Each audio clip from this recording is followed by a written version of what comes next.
Hi, this is Clay King from AAA Flood Drying in Westford, Mass. And I'm here on a job where we've had a flood on the floor above us. A toilet feed line let go and ran for about a day or two. And the entire hardwood floor above this is wet. Water went down into the duct system and has filled the duct system. And this is something common that we have to look for. Here, this is obvious because you can see the water hanging in the duct. Sometimes if a flood starts on the second floor, or should this have a ceiling over it and you cannot see this duct with the water in it because of a finished ceiling, you can miss the amount of water that is in this duct. And there is a tremendous amount of water hanging in this duct right now. And this is something you have to get out. So sometimes if this had a finished ceiling, you would have to take the ceiling out to access this water and dry this out.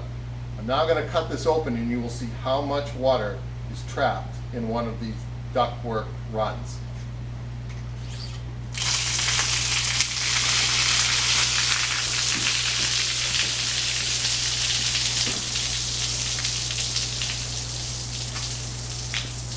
This water can be trapped above your ceiling if you don't take the ceiling out, if the water ran into your ductwork. And this is something that you do need to attend to make sure that you've got all the water out of your house that you need to get out.